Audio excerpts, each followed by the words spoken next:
Yo, and welcome to the 14th episode of Lake of Rage, a Pokemon trading card game podcast. I am your host, Kevin Clementi, aka Mellow_Magikarp, and I'm joined here by two very special and very temporary guest hosts.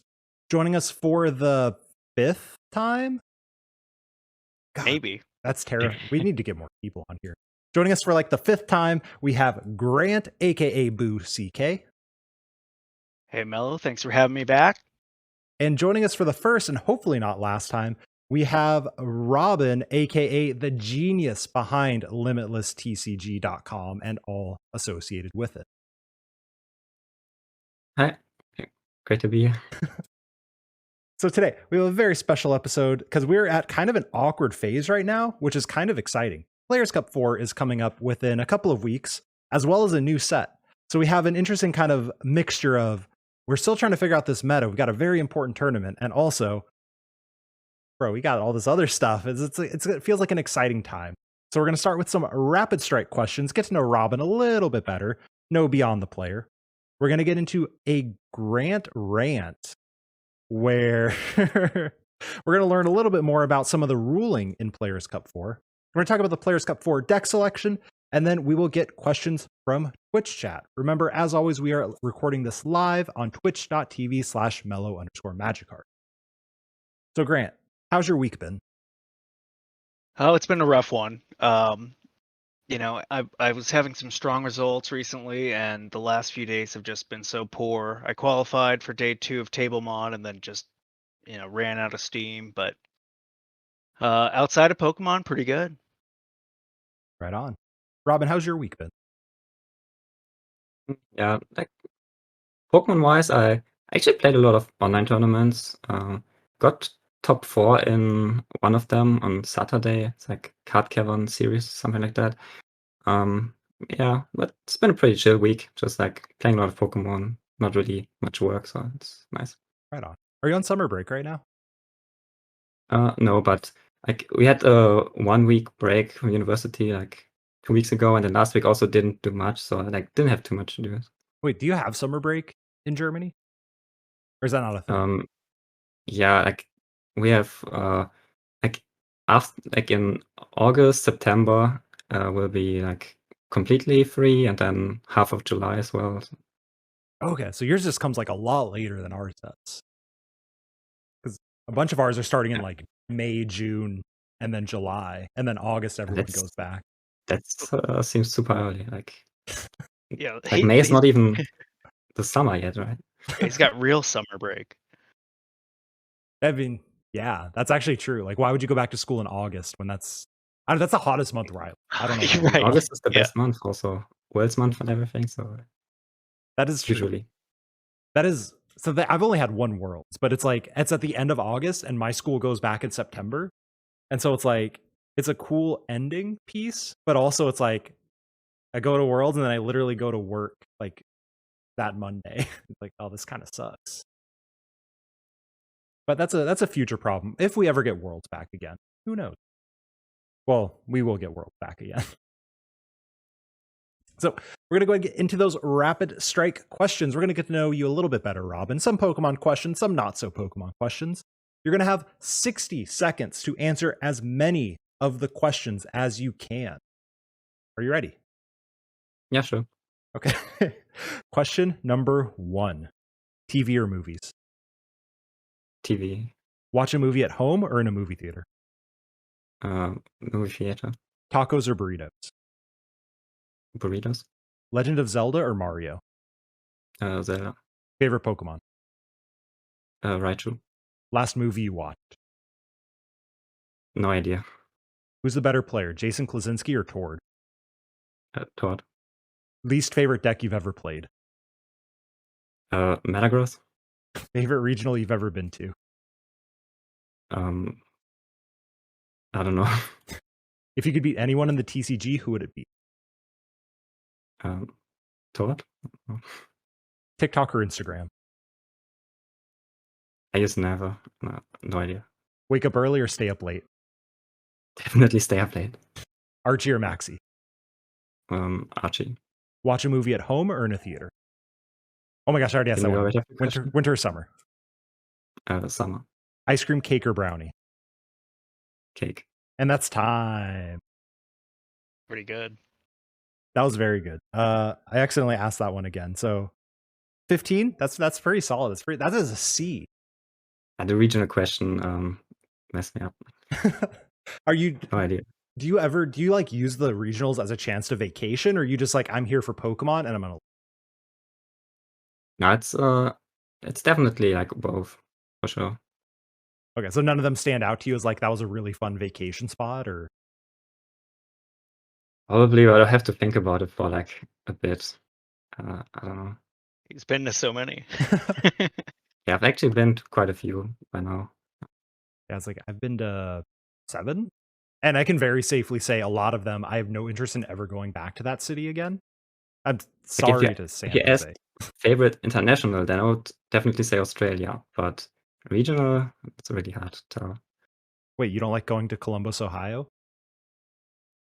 NAC is also cool, but like Melbourne is just probably my favorite city ever. How come? I've never been. It's really cool. Like I don't know, it's like everything about it is cool. It's there's so much to do, and there's like so many good food places. Like you could get so much nice stuff everywhere at every corner, and it's like super clean city. It's pretty. It has like a nice river which you can like walk along for hours, and you just always have nice spots there, and and there's so much great things about that city. So are we gonna see you in Australia when you graduate?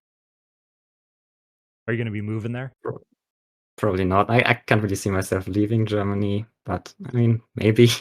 I don't know. Okay, right on. And then I have to ask one more question that isn't part of this, but that got me thinking about it. Where would your dreams world location be?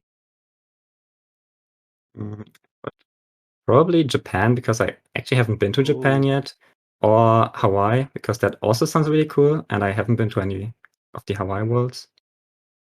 Japan's the correct answer, so good choice. Yeah, Japan. Let's bring the whole format together. Oh, that would be exciting too. That would be the year that like, okay, rotation, everyone rotates the same block and we're all... God, that's never going to happen. We'd be buying out all the card shops. I went to Japan for my honeymoon. And like, obviously my wife was like, this isn't for Pokemon. Although we did go to a bunch of the Pokemon centers. And it was hard to find card shops because we weren't like looking for them. So maybe that was why, but like, it's just like didn't see any anywhere. That was disappointing. All right. So let's go ahead and get into our first segment, which is, of course, Grant's Rants. So it seems like every time, Grant, you're on the show, you're angry about something. I have a rant, and this one I think is very important to the community right now. And, you know, the last time I was on, I brought up the Belelba Bryson Man ban. And I said that I thought that was monetarily motivated by Pokemon. As it turned, this was coming out, and that was in 4 different products. They had the tins, the boxes, the alt art, the black art. And I said, basically, Pokemon doesn't care about you, the player. They care about the bottom line. And then this week, we're getting into PC4, and a simple question was asked, and it was whether a 1-0 resulted in a double game loss. The way the rules read was pretty simple. If you're 1-0, it's a double game loss. The match has to finish with 2 wins.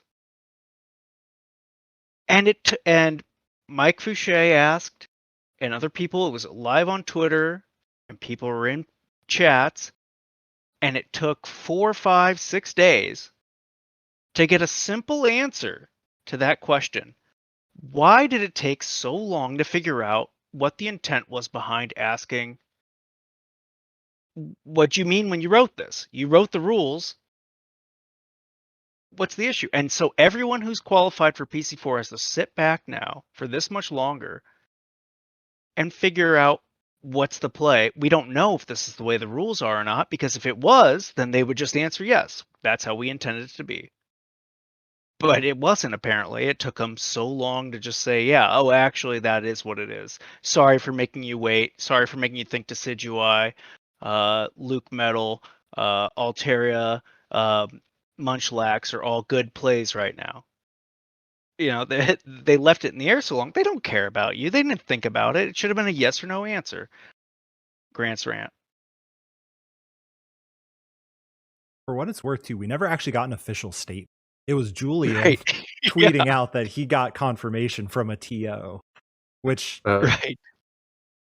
We got an official answer in the first information we got. It said pretty clearly that the match has to have ended, right? It's I don't think it was ambiguous at all. I didn't either. I don't really understand the confusion and everything about that. It's just it said it right there. So yeah. Well, we've seen the wordplay with Pokemon become an issue. It's my last Grant rant with the impact energy. Or that was a different Grant rant. I've had a couple. you're just always upset at something. Well, yeah, because there's so much confusion inside. There's no unified Pokemon right now. This tournament's run by TOs that aren't, that they're just discussing on Discord, and it's not as unified as like a regional or international. So a ruling like this took so long to figure out what's the go back and forth about. You wanted it to be this way, just say yes. You asked a question, we answered it right away. Let's end confusion, not make you sit on it for 6 days. Well, to be fair, there's a lot of people involved in that probably, and maybe someone isn't sure about didn't write the rules, and then to get an official answer, I guess it's much more difficult than just asking an unofficial TO question where they can just say yes or no, and it's their decision. Where with official stuff, there's always stuff behind the scenes that makes it more complicated. So I don't know. I think it's we got the document. I don't think they really did anything wrong with that. I think it's fine. I agree. I interpreted it the same way you did, and most of us did. But when the community's pushing, can we get an answer about this pretty quickly, because there is a timeline on it. Can you just give us a yes or no? How did you intend this to be written? Is it how you intended? It should be just a simple yes. It's 1-0 is a double game loss. Done. So I'm curious. I think we're all in the same agreement of us three happen to read the rules and we're like, this sounds like it's correct. And tons of people disagreed because they'd come into stream and be like, no, you're wrong. They'd be like, what's your opinion? No, you're wrong, which is cool. But do we think that they would be better giving us more detailed rules? Or would people just not read it if the document were more than 7 slides or however long this document is? Would that just make things worse? But I think even with the way it currently is, I would guess almost no one read it. Even though it's pretty short, I think. So yeah, definitely. I think you can't really make it much longer. I guess for the people that are really interested in it, you could make an additional one which explains everything in detail, but there's not that much to be explained in detail, I think. Not sure what exactly they would want to mention in there. I don't know. I guess in theory we can go deeper into the other ruling. So online play is a little different. So what would result in a penalty? What should result in a judge call? Because there's that end at the last couple slides in the rule book are here's some examples of minor penalties. And then they're here's an example, etc. And maybe actually give us what is the etc. What are their intentions? Things like that could potentially be elaborated on. I don't know if that's necessary though. I've never TO'd an online tournament because it sounds awful. I think this one's tougher because it is an online tournament. And so you're getting a wider array of people that have questions that haven't done it before. Versus the regional player, the international player is usually more of the same type of people that travel to go to these things, versus anyone has a ability to play in this. So I'm new to it. I have a question and I can't get an answer. That is an interesting, this isn't straightforward for a lot of people because you have two types of people playing, right? People who played IRL who are like, oh, wait, this is cool. This isn't a Wednesday night tournament with 1,000 people in it that's going to waste my whole night. Like, this is an official thing. I can play in this. And then you have the people who've only played online, who have only played best of one, who are now currently very confused about the idea of scooping a game when you're not going to lose to save time. And so there's definitely like, you have to write it in a way where both sides are kind of understanding. And I think that's something we should do too, is potentially put out some information about when do you scoop. Because that's, I mean, even IRL, I know, Grant, I don't think you've been to a regional, but Robin, you've played a ton where you're just watching your opponent lose blatantly. And you're like, just scoop, just please scoop. Like, it's going to help both of us. It's like, do you have any advice as far as that goes? Well, I think actually like 50 minutes online for most decks is enough. Even if you don't scoop your match, like your games, you should be able to finish like the match, unless it's like a really slow game for some reason. It can definitely happen that you go to timeout, but I think in general it won't really be an issue. Also, the 1-0 thing, like I think ending a game with 1-0 is super unlikely in 50 minutes online, because like you don't shuffle. It's not like at regionals where like half of the time goes just into shuffling. Like on PTCGO, you can like sometimes take a little bit longer than IRL to think about a decision, but in general, games are still faster than they are. So I don't really think it will, the timeout stuff will come up that much. Especially now that people probably won't bring stuff like X-Schedule control, which is usually, I think, in unofficial tournaments when you have best of 3, usually when someone goes to time, it's like a control deck, or it's I don't know, Decidueye versus Luke Metal, something like that. But it's not really, if you just play two tier 1 meta decks against each other, I think the time thing just won't matter at all, almost. So do you think this whole thing has been like slightly overblown as far as the community's upsetness at the ruling? Yeah, I think so. Like the 1-0 should really not come up almost ever. And like if it comes up, then probably was someone just playing too slow or playing for a 1-0, which should not be a thing. So I'm actually not upset at all about this rule. That makes sense. I mean, I played ADP in a tournament the other week, and I don't think I had a single round last more than 10 minutes. Like, I could finish a best of 5 in 50 minutes with that deck. Like, But is that the concern right now? That ADP? you feel the obligation now to play a faster deck? Because you have to win twice? Like some would see it as a problem, but others just won't really care. I guess it's just you have to adjust a little bit to the online environment. It's just I think I still prefer it over the double elimination untimed. In double elimination, you can do untimed because one game won't hold up the whole tournament, but in Swiss, you just can't do it. So there has to be some sacrifices made. And in this case, it's the viability of control decks, possibly. And, well, that's just how it is, I guess. What about, and this is kind of leading into the next part, but it's still related to this. What about Luke Metal? Is Luke Metal still a viable play when you have this ruling? Like I'm not a experienced Luke Metal player, so I'm not sure, but I think it should be okay. But I'm not sure on that. Okay, that's fair. You shouldn't pick up Luke Metal and expect to play it Marnie 4 times and Malalana and get away with 2 wins. Like I think Luke Metal, it still does a lot of damage. It can reasonably close out games in like 6 turns or so. So it's also not a deck which always takes like half an hour to finish a game, right? It's it can still win its games when it needs to. It still has Zacian. Yeah. Yeah. We're talking about a deck that does 230 damage on a basic Pokemon as being too slow. That is a valid point. It's also interesting to think about what would the meta be if we had Bryson, Manum, Galelba right now. Because you could turbo through Mill. Mill would probably be good if I had to guess. Like, it was really good before rotation, and it lost Oranguru, but you can play Excadrill or just like 4 Paw Pads. I don't know. I think it would probably be good if I had to guess. They deprived us of a pretty good format, I think. No, don't. But I don't really miss playing against Mill, honestly. Thank you.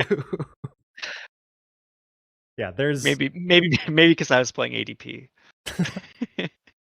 I mean, that does feel good to walk into a free dub, even if it's a degenerate deck. Like Munchlax's control against Mewtwo Rillaboom. You're just kind of like, I don't really want to do this because it's going to take forever, but also I don't think it's physically possible for me to lose this game right now. So let's talk. You also mentioned the no more double elimination. But some people have put out, Mike Fouché put out a tweet not too long ago about there's going to be a bubble of 7-2s. Now, the cool thing, of course, is you could lose 2 games. Like, you can go 7-2, which would have eliminated you, and now it doesn't eliminate.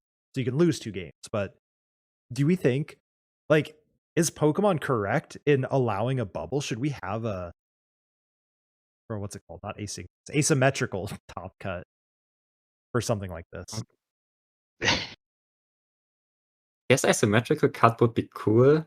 But like, my issue with a double elimination wasn't that you couldn't lose twice.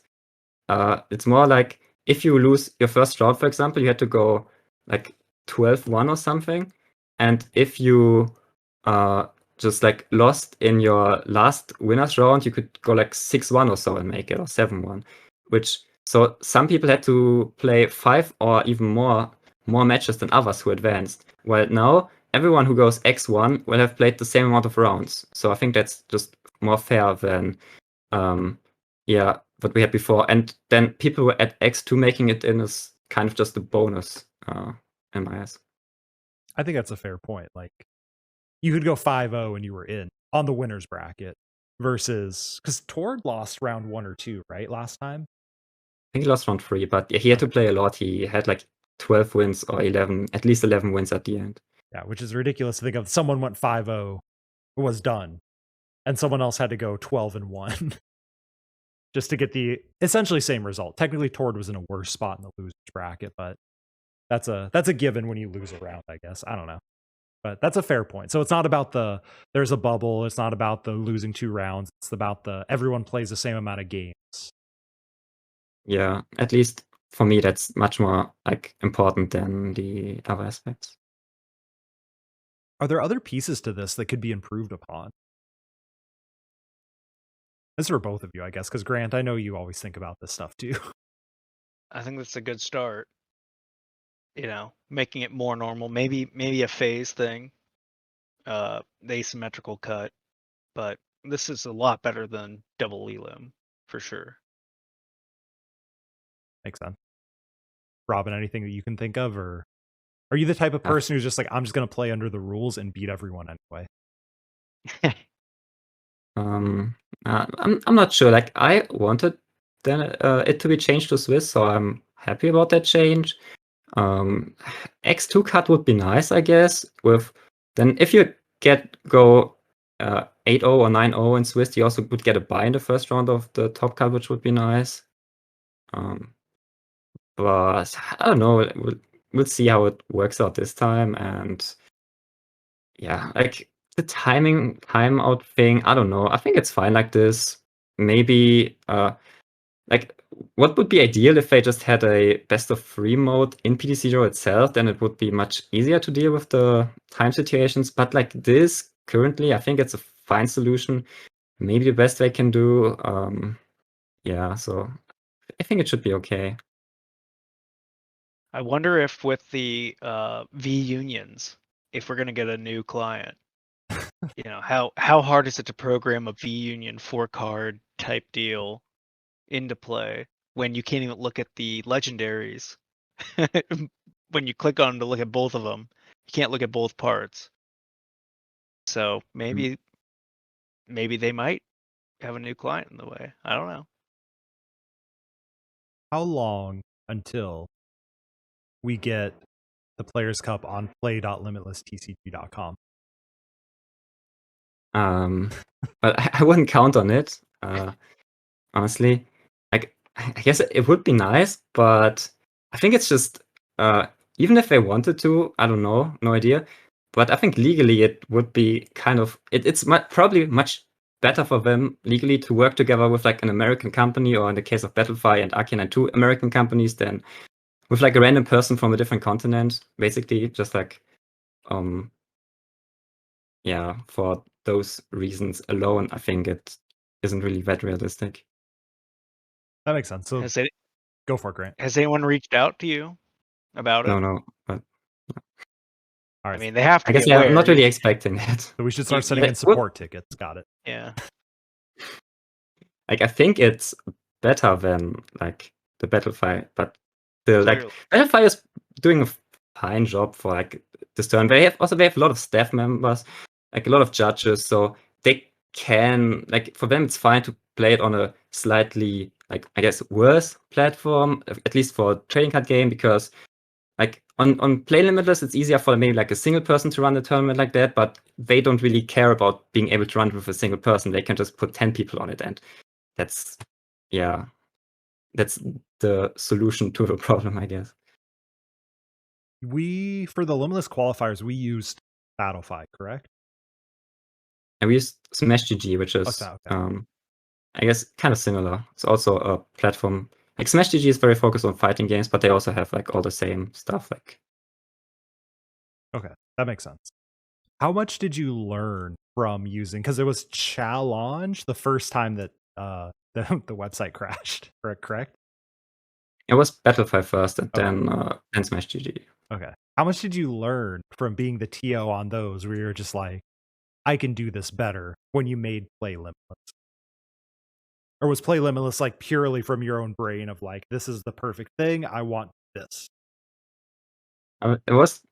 There were definitely things that I wished the sites had that were just not there. So basically just added everything that I like wanted from an online platform, and like over time when new things came up, I just added like more, and the site just like was like it continuously developed of like what's kind of useful for, in particular for the Pokemon TCG.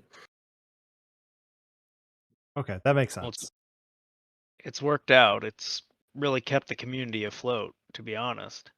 The ease of it has really kept, look at how many tournaments a day from all over the nation, all over the world. There's literally 3 running right now. Yeah, it's crazy. And I also enjoy playing tournaments on there myself, so yeah, I also like it.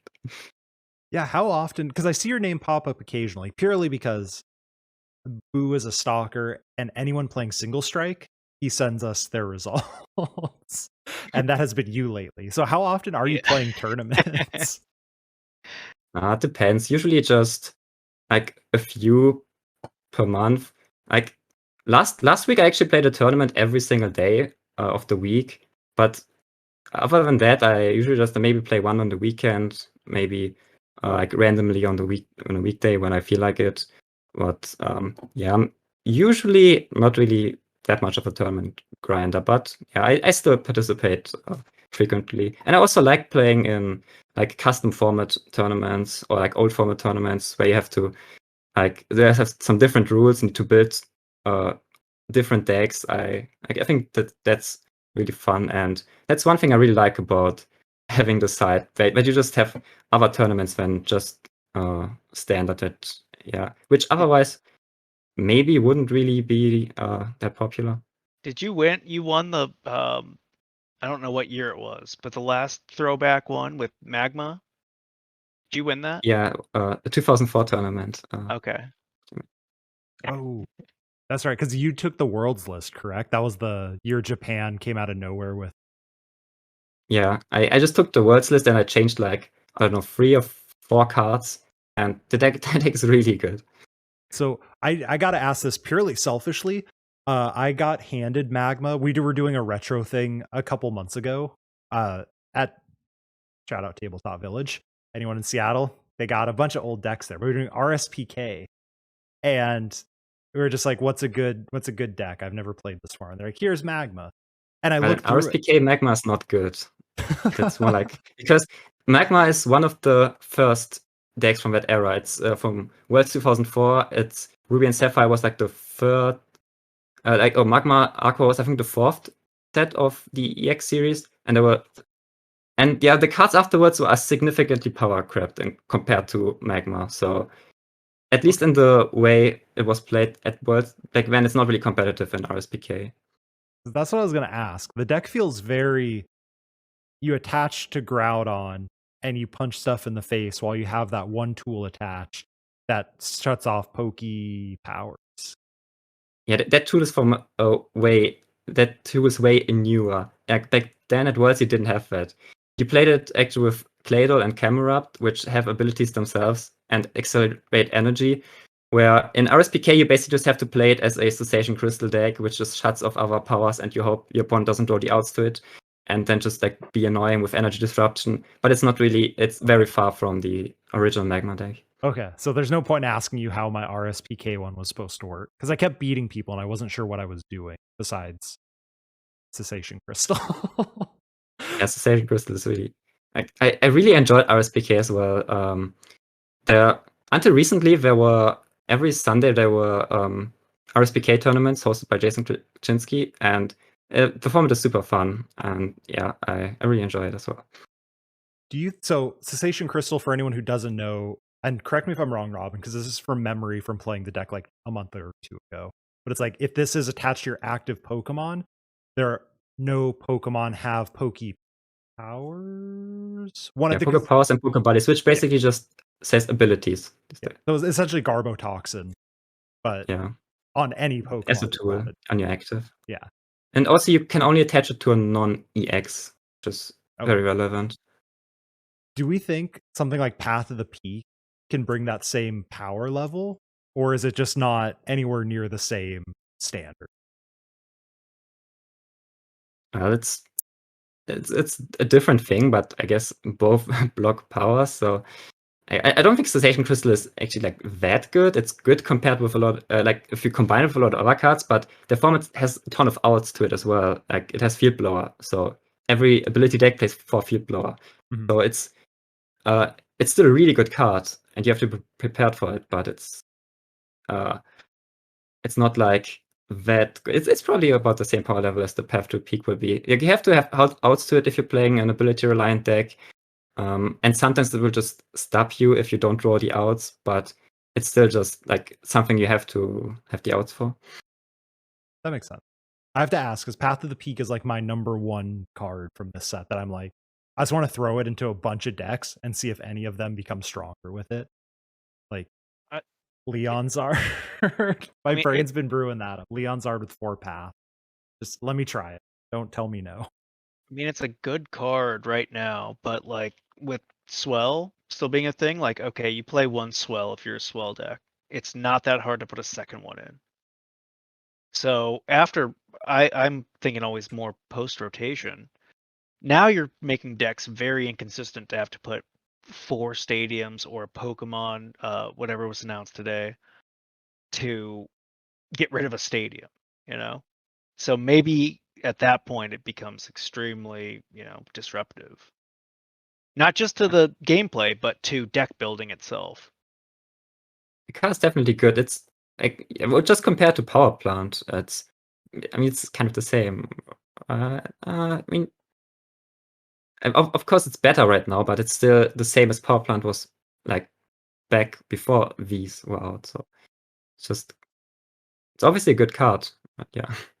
But that spurned like 4 Stadium Pikarom for a little bit. You'd put multiple power plants and Wonder Lab, or what was the other one? Lysander Lab. Yeah, that deck was just so dejected. It was so bad. Power plant, Judge, Full Blitz. If you don't draw out of it, I win. If you do, I probably lose. Right. Felt pretty good. I love that deck. I won like 3 cups in a row with it. Never got to take it to a real tournament though. So let's go ahead and talk about some Players Cup 4 stuff. We talked about the format. We haven't talked about the decks yet. So, Robin, you qualified with 160 rep? Exactly? Yeah. Or? Okay. Yeah, exactly. I was very close to that amount. I got 102. So, it's about the same. And Grant, you didn't even bother, I don't think, right? I got 0 out of 0 keys. Let's go. So- Consistency. I wish I could sell my keys. But you're in the Discord as we've been talking about it, so you've got an idea. What are we Yeah. thinking? And obviously, Robin, don't tell us your play unless you're like, I guess if you're playing ADP, you can tell everyone you're playing ADP because they can't do anything Right. about it. But I don't know what I'm playing yet. It's okay, the good. tournament is on a weekend, and we have Tuesday right now. So. Wait, do you always play tournaments like this, where you're just like, I'll decide at the last minute? Usually, I mean, sometimes I have a pretty good idea of what I'm going to play the week before, but yeah, but usually I decide on the Friday before regional, or even on the morning off. Sometimes.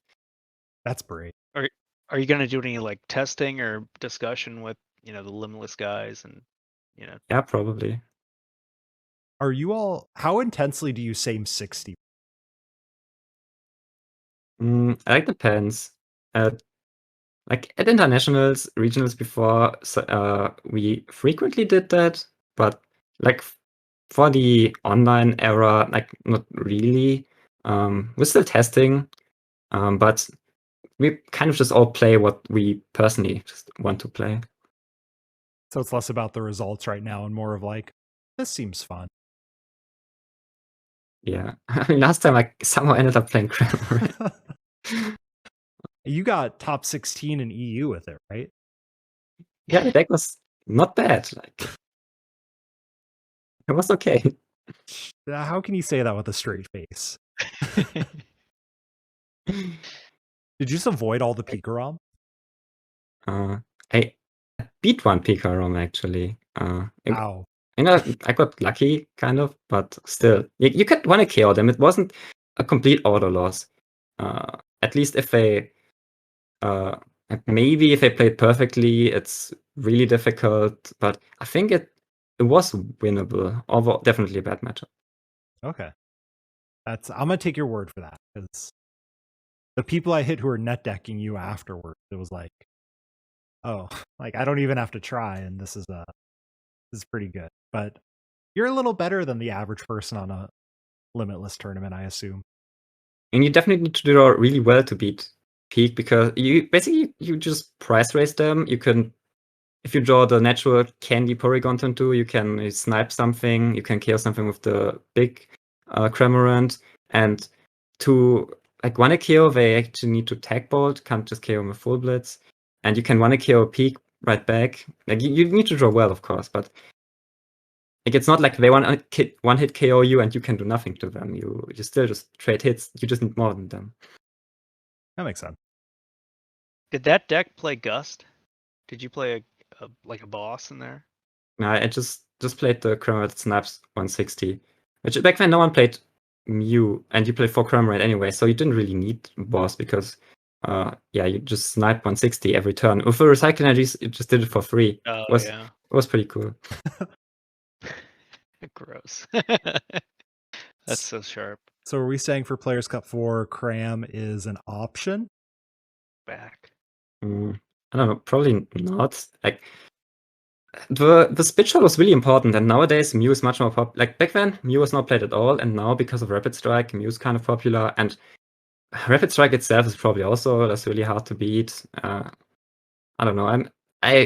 The deck. I mean, you can still probably beat some decks with it, but I don't think it's good. But I don't know. I haven't really tried it ever in Battle Styles format, so can't say for sure. You heard it here first. Cramorant VMAX might actually be the play. Sleeper pick. Probably not, but Yeah. That is a more confident answer than I thought you were going to give, honestly. I thought you were just going to be like, no, and that was it.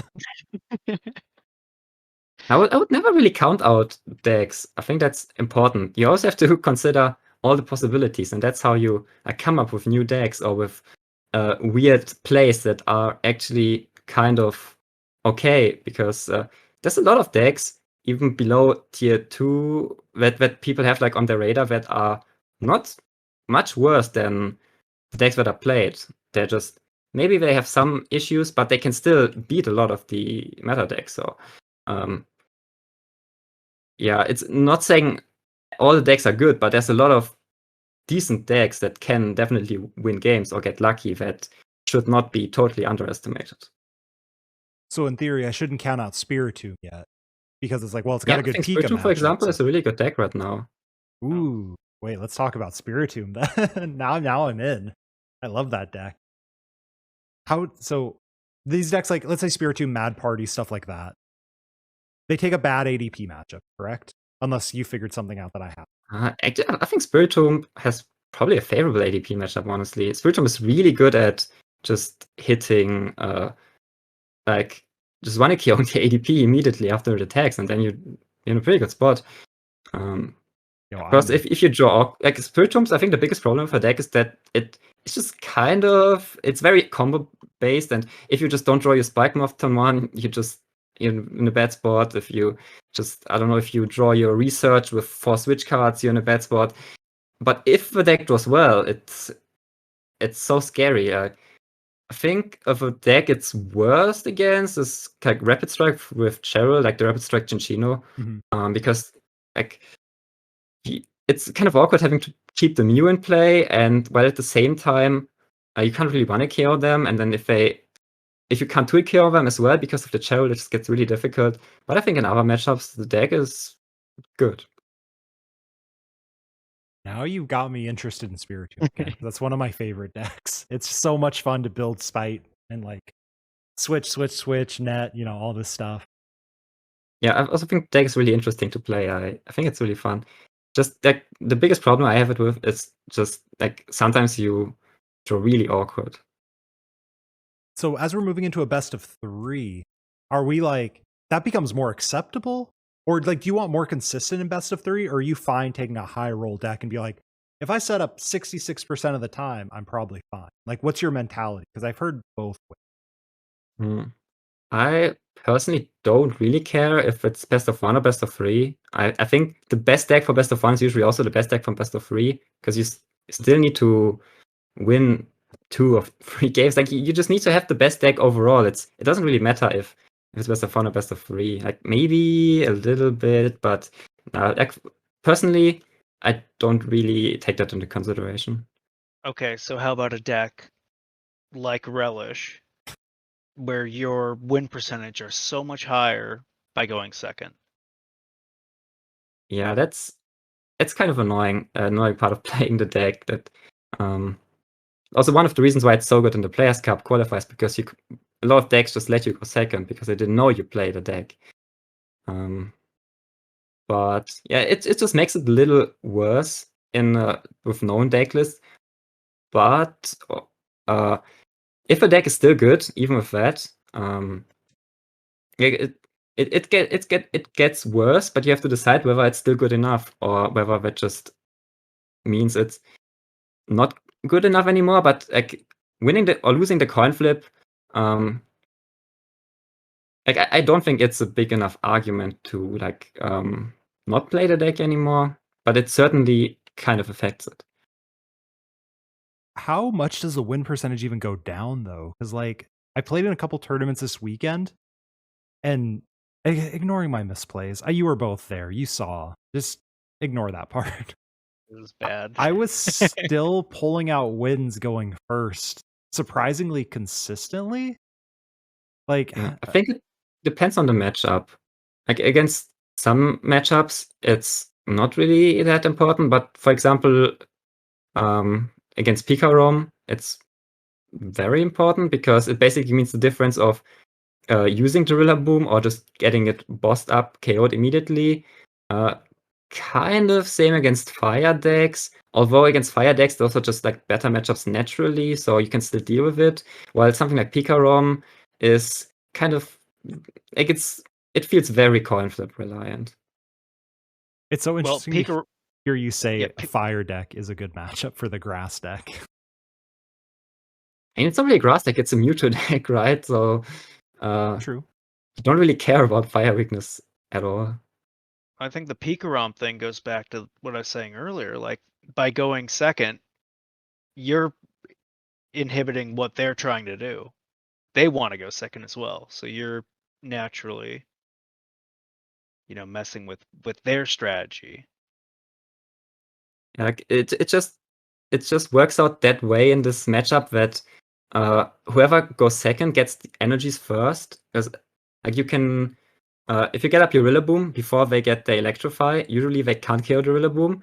So you get 2 free energies on your Mewtwo, and after that they can KO the Rillaboom, but you don't really care that much anymore because you already got your energies and they had to waste an attack to just draw 1 prize, maybe even waste the GX attack for that. So at that point you're usually fine. But if they get Electrify first and then just KO your Rillaboom immediately with a boss, then you just left with 1 or 2 energies at most, and they play Crushing Hammers, which makes it really complicated. So yeah, I don't really like playing that matchup. Do we ever play a rare candy in the deck? Is that a terrible idea? Spoilers. Yeah, you would also have to play the Stadium, which searches for the Rillaboom, because you just never find it naturally. I know Todd has been playing the Stadium for like a bit at the beginning. You can search it with Guzmahala, and then that way you can manually set up the second Rillaboom. But also like Chaotic Swell is a card, especially in Pikarom.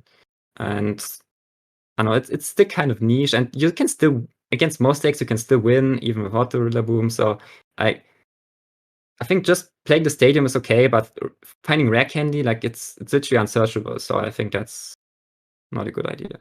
That's why we add Opal instead of Marnie.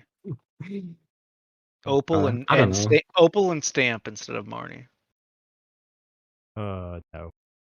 I mean, when I first made the deck, it was a Stamp reliant, build. Like, it was tag call, get set up, get the Rillaboom, get your energies, and then you're pretty much good to go at that point.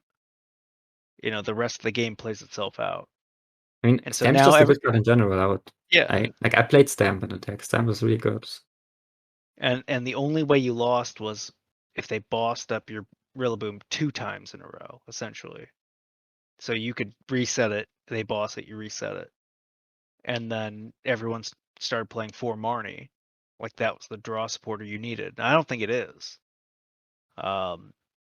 We've tested it with Research, and Research was better. It was faster. But apparently Marnie's settled in and I think the Wondrous Lab has actually been a great play with it, because half the matchups you put that down and you put your opponent in such a rough position that they can't really combat that, Yeah, Wondrous Lab is a nice option. But ADP players somehow always draw their ones well anyway. So. ADP players are just better than all of us. That's how that works. Like, playing against ADP with the deck is actually also kind of annoying, because like if they draw perfectly, you lose. But to be fair, that's the thing with every single deck against ADP, so it can't really, like, you have decent options to beat ADP, so it's fine. But playing as ADP in general, it's probably if you're feeling most annoying lucky, part. Isn't ADP just the play? If you're just like, I'm gonna draw really hot today, I guess.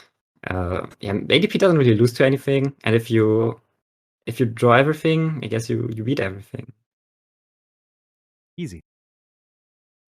Versus a deck like Relish that's so curated to pull off its game plan every game, just high roll. I don't think like a Clay DP type turbo ADP is a terrible idea. Going first, going second to get your stuff on there. I think it's a pretty good play. ADP is always a fine play. I think it's never really amazing, but it's just fine. It's ADP, right? It always does its thing. What about you mentioned the Cinccino Urshifu? How do you feel about that? I know Pedro, literally every time I go into his stream, he's playing Cinchino Urshifu. I feel very confident saying that's what he's going to play. But do you enjoy it, or is that just him and not the whole team? No, I think most of us really like it. And I think it's would probably like be in my top 3 of decks.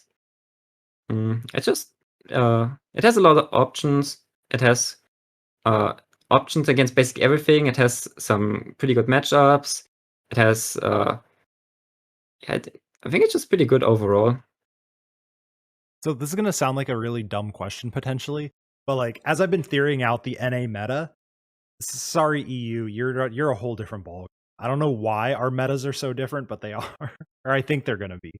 NA seems to be really on the Mewtwo Rillaboom. How is Urshifu Cinchino? Sorry, Relish. How is Urshifu Cinchino beating Relish? Like, are you teching hard or? Well, if you're taking the stuff against it, like the Jirachis, Mimikyus, it's fine. But yeah, in general, like Mewtwo should beat Urshifu decks. That's kind of like its main draw originally. That makes sense.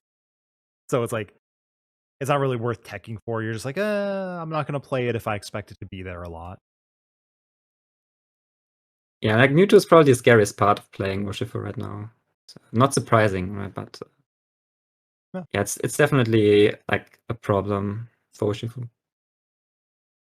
I think it's one of those issues that you've seen before where you have to tech so many one-of Pokemon to counteract it, like the Mimikyu, Zigzagoon, a Power Plant, or something like that. And you're making your opponent find nets now, find the Pokemon at certain times have bench space. Like, good, work for that. Because I still have other outs around it, but now you're working so hard to stop this one line of play that I have potentially. As chat's talking about it, conveniently right after you mentioned Rapid Strike Urshifu, Eternatus, is that a real deck? Well, Eternatus is really good against Mewtwo.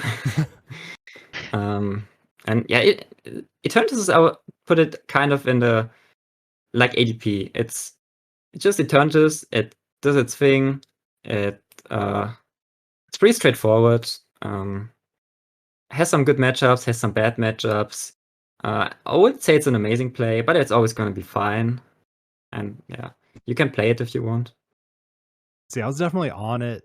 There was like a week or two ago, before Stefan won Chill with Relish, it seemed like NA was going to be literally 80% Pikarom.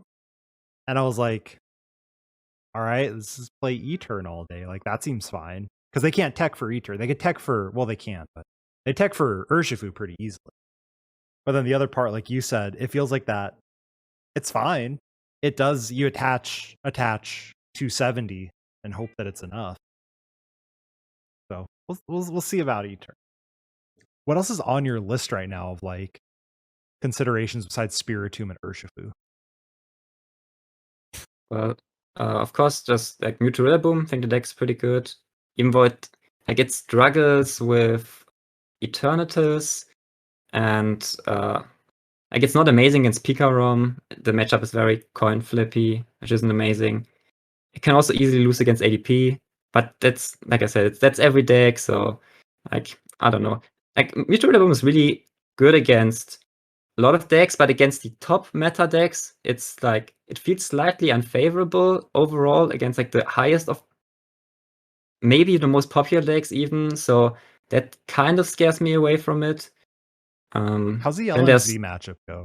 Sorry, and Luke. Yeah, I was gonna say that Luke seems Metal bad. Too. Or am I just bad?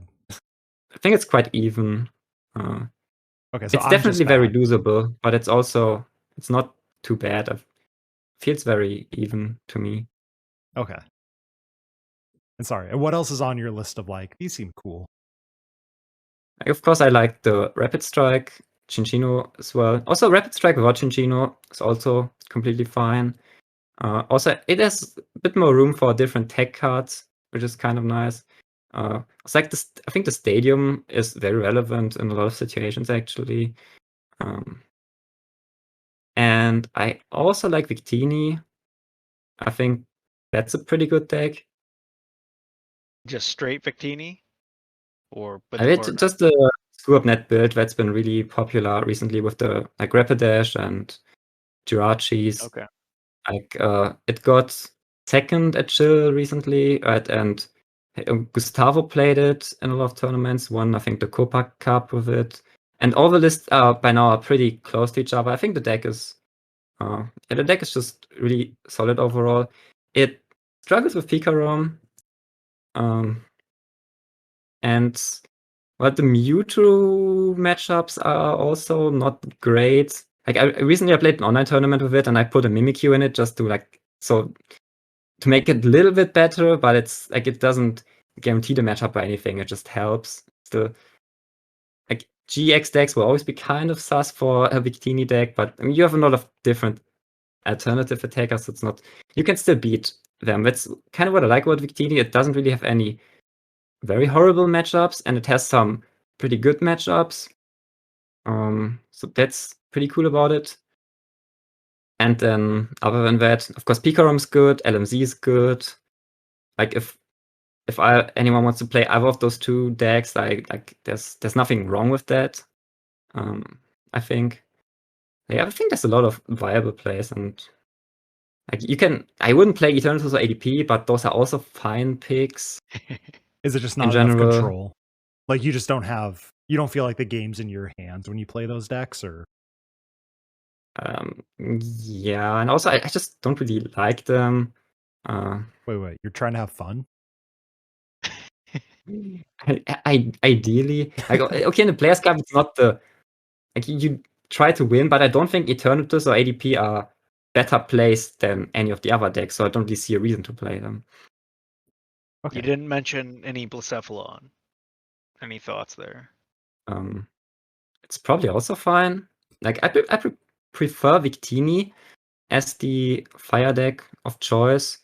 So I guess it's better against Eternatus, I guess, and I just kind of like Victini, and I've never been the biggest fan of like the Blacephalon Firebox decks, but realistically they're also fine and can easily win matches. Like I'm just not personally too big of a fan, but I'm pretty sure the deck is also good.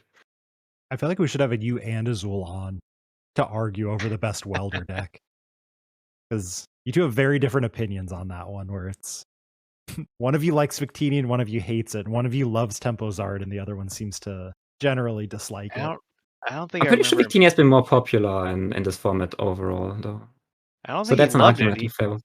He just picked it up and played it and went 5-0 day one. It's like it's a really good deck. You draw a hot, you win. You're not wrong. I don't know. That's what I've been playing IRL. I haven't unsleeved it yet. And obviously an IRL win a box tournament is way different, but it feels good. Cramorant is a good card. Double Blaze GX is a really good attack. So you can also double blaze with Victini deck. That is true. That I can't disagree with that statement. you can also frequently do like the Spreading Flames plays. Put 3 energy on a Rishizard, and the next turn you're like ready to go. That does feel good against ADP. Back when I played Victini before it, just 2 tournaments in a row where it was like I played as many welders as my ADP opponents did. I was just like, I can't touch this. But you're just like, okay, I'm gonna day change a bunch of energy. I'm gonna Spreading Flames them all, and then I'm threatening that turn 2. Whatever it is I need to do. Like you don't need weld for that deck. Yeah, I think it's pretty cool that with Victini you have this Pokemon which doesn't really need Welder, so you can still play the game if you don't just spam Welders, and like it can take hits from Eternatus, or you have this high roll factor against other V decks like Urshifu, which is like Rapid Strike is, I think, kind of a tough matchup for the Blacephalon based builds, but for Victini, also I think for Victini it's not a particularly great matchup either, but it's I think better than for Blacephalon still. Do we want to go first in those matchups?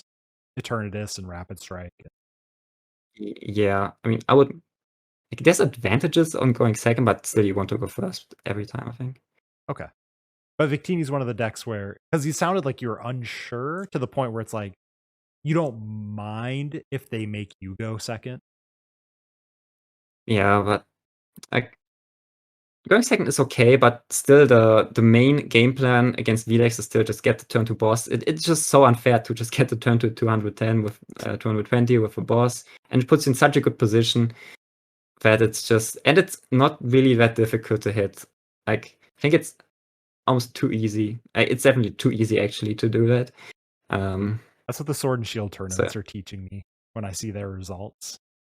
I played one Sword and Shield tournament in this format. I just played Victini with a bunch of other cards that didn't matter, and I think I won almost all my matches like 6-0 because the deck was just pretty unfair. That's a good argument in favor of Victini. Yeah, Victini's going to be very oppressive for that reason. Like, you don't need it. It doesn't take any work to get going. Yeah, but like, I haven't put any thought into like the upcoming format, but it's just like from what I've seen so far, Victini seemed really maybe even too strong. But I wouldn't. It's definitely too early to tell, and there's still other cards coming and everything. But yeah, Victini is definitely a good card. Not mentioned yet, Altaria and/or Decidueye. Are these real decks? I guess kind of, but I always just play decks which beat them, so I don't know. I don't remember. I don't really respect them that much. Like I don't remember the last time I lost against it. Are you teching on purpose, or you just happen to play decks that have an answer? Like play a lot of Mewtwo Rillaboom. It has Rillaboom, and I played a bunch of single strike recently, which also has like 5 outs against. More like 2, but still more than enough. And yeah, in Urshifu, like Rapid Strike, I also always played the Phoebe. Like I don't like losing against those decks, so I would still take against them. But maybe for the Players Cup 4, you can cut your decks because those decks get weaker with the timeout rule. I'm not saying you should cut your decks, but I don't know. Maybe it could be the play. I haven't thought about it too much yet. I feel like something like Altaria or Decidueye or Munchlax, those decks might be played less in Players Cup 4 than before. I think probably Munchlax less than the ones that can attack. Once I saw the rules, I was like, all right, we're going to stop testing Munchlax. Yeah. It's actually a good deck, which like upsetting. I wouldn't be surprised if Sander still plays it though. I assume you've watched his stream also. He plays very fast.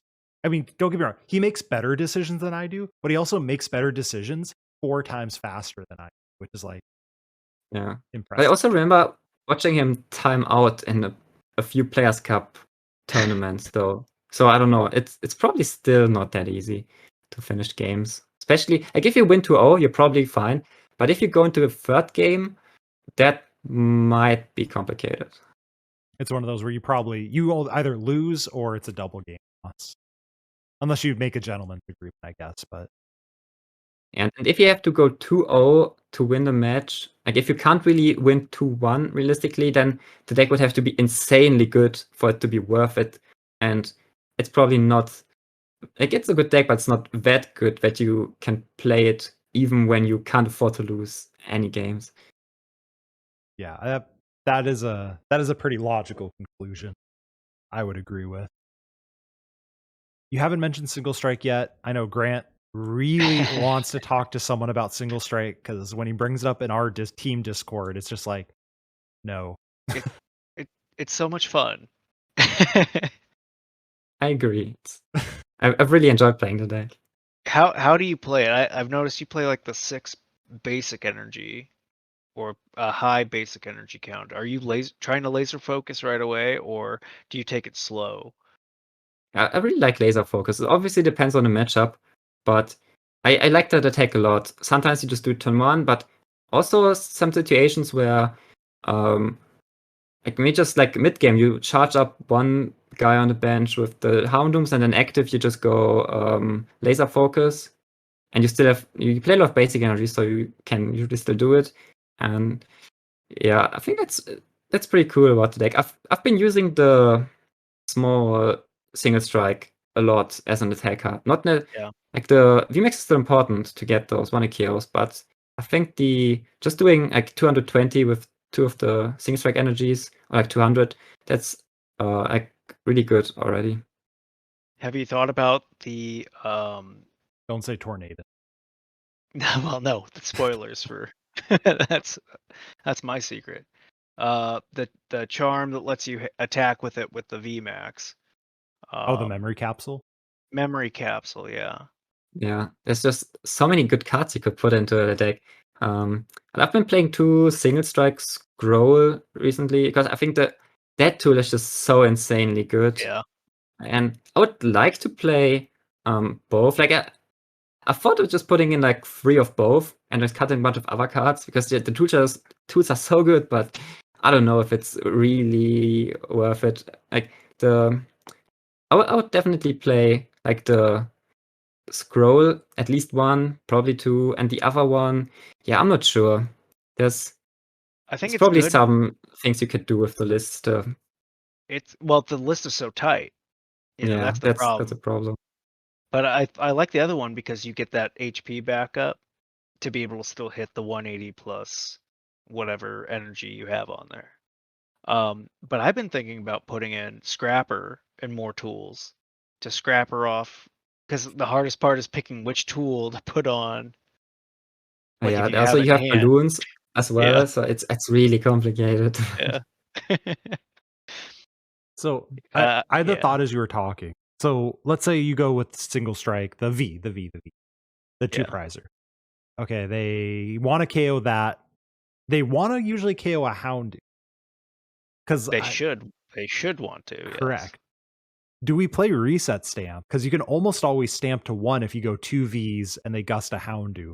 Or if you go single V, they gust a Houndoom, and then you can go stamp to 1 or 2 plus a VMAX in the active with a scroll of score. And be like, okay, shake, GG's. Or is the stamp just too? Yeah, too much gust. It doesn't really work out that way ever. Stamp's good. And Stamp's a good card, but I don't know. The deck has already a lot going on, so I'm not sure if you can really fit it. Also, the deck doesn't have a draw engine built in except for the stadium. So you can't really build a hand. And you do play researches, so odds are you might discard it early. I don't know. I would definitely like to have stamps in the deck, but so far I've played without them because it's just really hard to fit. There's so many good cards. You could play like the tools, and you also have to fit in like consistency cards because like the deck doesn't have a draw engine, so you need to play supporters, like as many as possible. I don't know. It's complicated to build the deck, but I think overall it's definitely underrated and like a bit underappreciated. It's a good deck, but it does have its issues. So yeah, I tried, but I don't think it's a 2-1 deck. Is it the type of deck, if the format kept going, you'd want to explore more? I'll probably keep playing it some more. I think it's a really fun deck. And yeah, also a good deck. Not one of the best decks, but still a good deck. So I would definitely keep playing it. That's fair. I feel like there's a lot of stuff that I want to mess around. I keep playing more. it. I retired so from many Relish. decks in this format, actually. Yeah, and we're losing it so soon too. Like this is an interesting time period because there's actually so much diversity in the format. You could pick 2 Pokemon basically and pair them together. We've seen it with a ton of decks, and you just come up with a new deck, and it has success for a week. We saw Psychic Mewtwo, Grape Jelly, I guess we call it. That deck's pretty crazy. Yeah, Urshifu and Dragapult. They've all had their 3 or 4 days of success. Yeah, there's like probably 5 different Urshifu decks that made top cut maybe at some point in some tournament. Urshifu's Ashian. That's the play. Yeah, I think that's been kind of popular in the post-rotation tournaments for some Well, reason. you put I anything with guess both are station. just really good cards. Yeah. I mean, it worked for Zorogarb, right? Zoroark good, Yeah. Garbodor good, both cards Yeah, together. that Worlds. but Zoroark didn't really have obvious synergy either. It was just two of the best cards together, and it worked out. Like they had some hidden synergy that like Zoroark was kind of did stuff that Garbodor was missing. Thinning your deck But yeah, was a big one. It felt like it's like your own It's end like- in body. yeah, it's like with Garbodor, you always struggled with drawing into your stuff late in the game. Like also early game, doing just anything in the early game, Garbodor would just sit there and do nothing. When Zoroark can just ride his beating turn 2 for 120, which was pretty good back then. So yeah, Not Zoroark anymore. covered a lot of Garbodor's weaknesses. Okay, so it was like the hidden synergy of not like Zoropod or Zoroark, where it's like, well, these attack for DCE plus basic, so therefore they go together. But like this hidden stuff of like we hadn't thought about it. Do you think there's stuff in this format that it's probably exists where it's like these two cards cover each other's weaknesses, even if there's no real reason they should go together otherwise? Or is this format too fast for that? Not sure. Like, I think the format is pretty explored. Like, there's a lot of decks that have been played. There's not that much left, probably, but usually I think there's always some deck out there that maybe that's not like the best deck or anything, but that's good and that no one plays. I think we're about to get there as we're seeing the weakness become such an issue where you can pair two together to meet your weaknesses. Like one of the issues right now being the T-Tar for Dragapult, Sword and Shield on. But now we're getting the Ghost Rider. And so Darkness, how can you pair Dark and something else together to cover your Rock, Paper, Scissors? Plus. Houndoom Box seems like fun. Yeah. If only they let Impact Energy work. Grant Rant. Yeah, it's I can kind of understand that decision because I don't know, Houndoom was just not meant to. Like it was just designed to have those 4 energies because Houndoom's effect is pretty good, right? Accelerating from the deck, it's not usually something you get on a stage 1. So the balance is kind of that you only have 4 energies. And then you have this other item card, which lets you shuffle back those energies so you can use it more times, but your deck gets just more inconsistent because you have to find this item card before you can use the ability again. And if you suddenly just bump up the ability, the energy count from 4 to 8, then the whole Houndoom balance kind of goes out of the way. And I'm not saying the deck would be amazing, best deck in format if you suddenly let it have 8 targets, but it's just not the intended interaction of like the intended balance of the card. Well, I agree, but I think I guess that's all right because they printed Tornadus being colorless, so you can use it there. But like it was limited in scope in the energy typing. But you also damage your own Pokemon, and so now whenever you do that, like the risk is always there of putting yourself in play, of being knocked out for 2-3 prizes when you really wouldn't be before that, just to try and attack to get back to that point. And so I don't know how far they're going to go with the single strike, rapid strike. That still remains to be seen. But like, they could really expand this type, but it's limited now just to the 4 single strike energy. And you're not going to play Peonia to get high prize one every game. You're not. Can't. No, that card's rather a staple play in every deck. I'm going to be fitting Karen's conviction in. Sure. All right, let's get to some questions from Twitch chat. There's a few. And anyone who's currently in chat, you can go ahead and redeem Ask a Question on the pod. And anyone watching this on YouTube, if you want to ask a question on the next pod, go ahead and put that in the comments section down below. And you may say, how are we going to know who the guest is? Who cares? You have me for sure on the next episode. And that's all that matters. This current pod has 1 world champion. It could be me. You don't know. Maybe you just saying. Although I do want to say, we've had multiple players who are just blatantly better than me on this podcast. Robin has done it again, where when we ask you questions about decks or stuff like that, you don't give strong, definite answers. You're kind of like, maybe, but like, I could see a world where this is good. And I'm wondering if that's just it's something good players do. And the reason that I'm just like, or great players do, and the reason like I'm like a good player, but not a great player, because I'm just like, deck sucks. Deck's good. End of sentence. It's rarely that easy. Yeah. That's a yes. And you get me on the other end. Grant's rants. Terrible player. Decent deck builder. Created Relish, but that's it. Other than that. Roy John asks, currywurst, odor, doner kebab for late night street food. This means nothing to me, so I'm going to hope this means something to one of you two.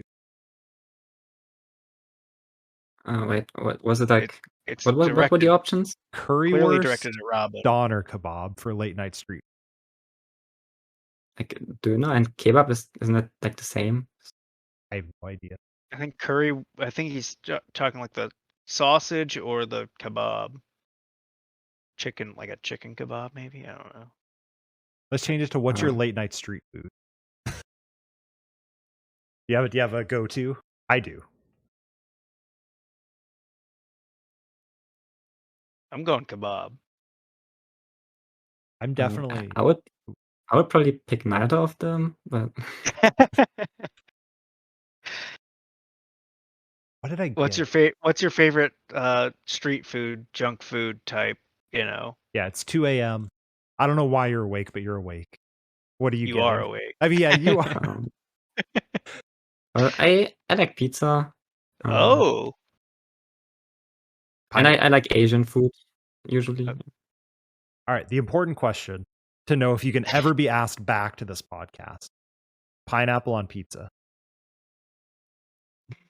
Yes, Good. I really like it. Okay, good. You can be welcomed back. That is the correct choice. Good answer. Like pineapple is just so good. It fits on everything. It's amazing, just raw, and it's also really good on things. Yeah, I agree 100%. Like it's really good on everything on its own. It's really when it's hot. I don't know why people don't like it. On like a nice warm pizza, like slightly warm piece of pineapple. Nobody's ever said they hated grilled pineapple. Exactly. It caramelizes the sugar. Yeah. We know. So then, what's not to like about? I don't know. I think the complaint's always that pizza is got such a traditional style. No, it doesn't. Lies. Yeah, I don't know. I mean, I wouldn't say no, but I'm not gonna be the guy trying to order it. Same with olives and mushrooms. Like, what do they add to it? Flavor. Mushrooms have no flavor. Mushrooms have no flavor. They're mush. What? On pizza? Whenever you order pizza? Bro, does your tongue work? Yeah. People who are currently listening, Grant's face was very top tier. I said that. Mushrooms add nothing to it. Give me pepperoni. Demoker asks, if you don't have enough time to test a deck for PC4 and your comfort pick is a bad meta choice, what would you recommend? You just play it. So, like if you're being comfortable with the deck and just making good plays, I think is more important than having like the best pick, because it's also there's rarely ever really a best pick, because like after like your matchups are still random. Even if the meta is like, I don't know, 20-30% Eternatus, you might just hit like 1 Eternatus or 0 Eternatus. It's like what has much more impact on how you do is, I feel, just like how well you play your matchups. Just like just not misplaying is pretty important. I agree 100%. I know they didn't ask that question here in my opinion. They wanted yours, but I'm going to say mine anyway. This format specifically, there's very few auto losses, even if you feel like it is. Like you can play around these matchups. I successfully beat plenty of Eternatus with Pikarom without hammers, which should be a really bad matchup, if you play optimally, you can pick out your opponent's misplays and take advantage of them pretty well. So agree 100%. I think you just roll with it, hope to avoid the bad matchups who know what they're doing, and beat the ones who don't know what they're doing, which will be people. I think people also are incorrect in assuming these are the 256 best players from the region. That's not true. I said someone who is probably maybe not in that top 250. I think most players that qualified are good. Like they won't like misplay a ton, but they will misplay. Of course, everyone misplays. Like literally everyone. Yeah, that's the important. Like they're not going to play flawless, and you will be able to take advantage of those misplays. That's the I know that important. The question wasn't directed to me at all, but I would have to agree. Knowing your deck is so important. Like by playing the same deck so many times and being able to just look through it, scroll through, and know your 6 prize cards right away is just such an advantage to the rest of the way you play. Like you might not be in a favorable matchup, but just knowing what's prized and what's not, something simple as that is such an advantage. So if you have something you like and trust, stick with it. As I say that, I currently don't want to play Pikarom, which is the deck I know inside and out. Bob McDougall asks, with Mew rotating in September, how badly does the format need bench barrier? I'm not sure. I think like Rapid Strike without bench barrier is probably pretty good, and also the Zero Aura. But I'm not sure really how it plays out. I think it's fine to not have it for a bit. But I'm sure at some point they will print some kind of bench barrier. I told in our Discord, I was saying I think it's gonna be printed as a stage 1. They've seemed to have been doing that a lot with like the good abilities. Stage 1, and then Gyroscope EV Nikhil posted, what if they reprint Machoke from Guardians Rising, which prevents pings as well. Mhm. That's a great middle tier, because the spread's not terrible. Salamence has it. We haven't seen any Salamence. Yeah, like there's a ton of spread. They're clearly pushing for spread to be part of the game, but it's just not important enough. Especially with Cheryl too. I think in general, bench sniping is kind of a cool mechanic, and Mew is maybe a bit too strong because you just put it down and suddenly you invalidate like half your opponent's deck with just like this one card tech, which might be a bit too strong. But also if you have had to evolve it, then it would probably never work and would just get sniped before you could ever put it into play. So yeah, I'm really not sure how to go about that. I think that's the fair trade-off, right? Because the other problem with Mew is it attacks for a colorless energy with a slightly relevant attack, which don't get me. I've used Psi Power quite a bit in a variety of different situations, but that just feels like this card's just good. Like just being able to pick up those extra little damage counters is occasionally good, and my tech card for a different matchup shouldn't be quite that powerful. At least I don't think so. But I think it's also cool in a way that you have this tech which also is useful in a variety of other situations. So it's not just a wasted slot against anything which doesn't snipe.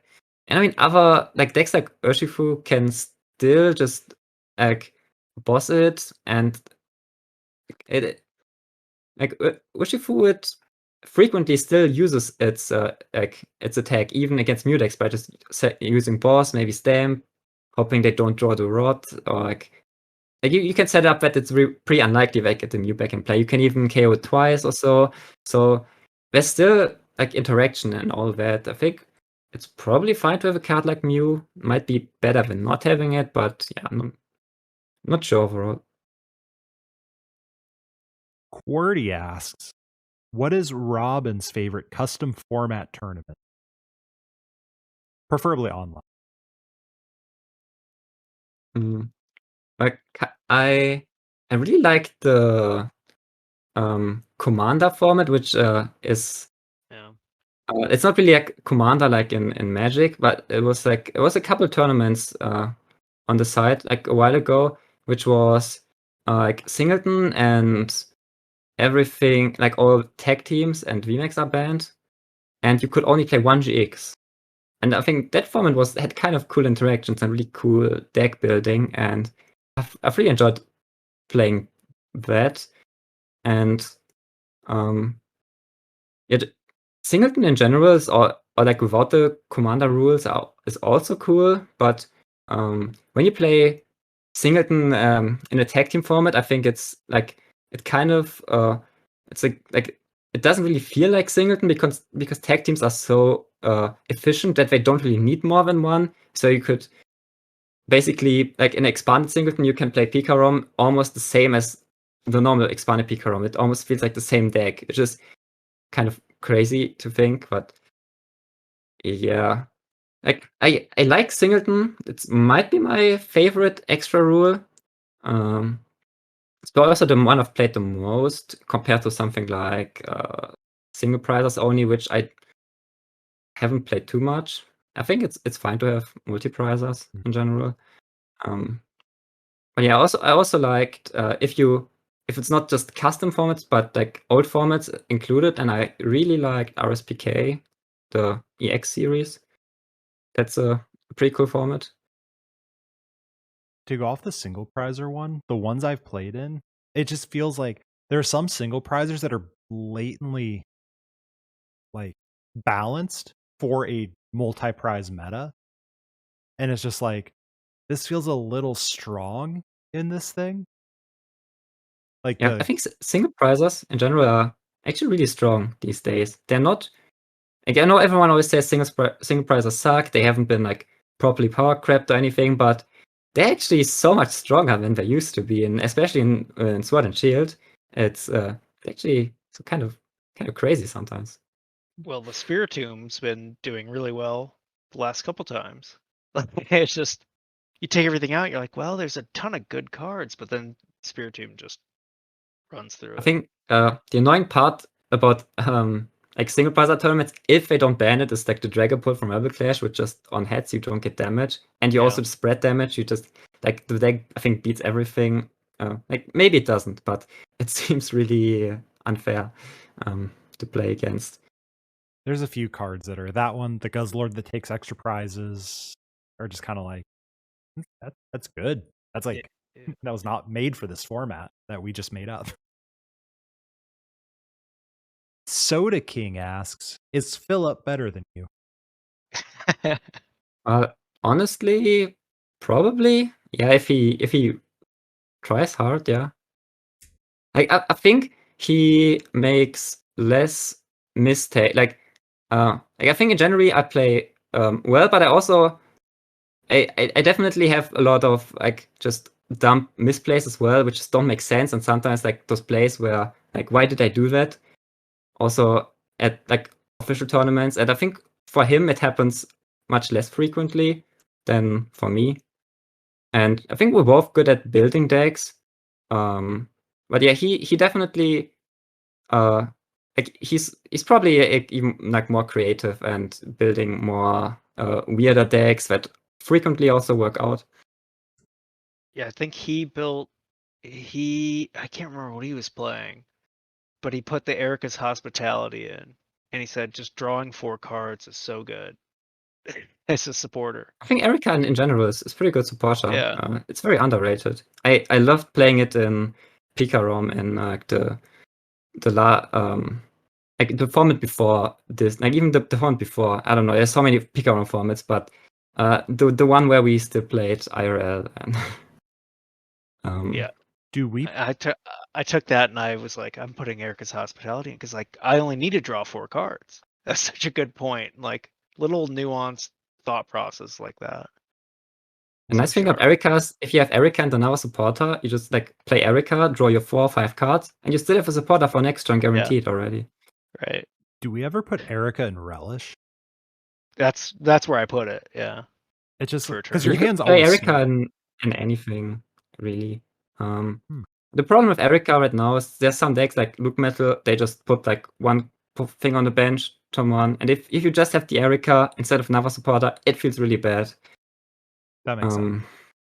It's like most decks have to vomit everywhere, but they don't have Relish. For Relish, you technically could put Mawile in. And an Aurora, which is a searchable grass energy. Sure. And so you can also attack with that, which is great against E-turn, and then also use the Mawile effect. So, and then playing one Erika in single strike recently. Actually, so I've played Erika in quite a few online tournaments, but I've been punished for playing it like at least once against Luke Metal, where I just like have it in my hand against Luke Metal, and my opponent just has one thing on the bench. Then I think I had to like use Crobat, like Quickbot for Crobat or something, and then in the late game I just didn't have like a Quickbot target and dead drew because of it, something like that.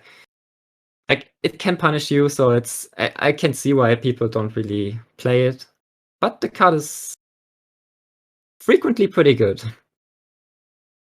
And now I'm interested. Like you've sold me on this like a lot more than I was expecting, and now I'm just kind of like, maybe we play this. Because you're too mainstream. You're too mainstream.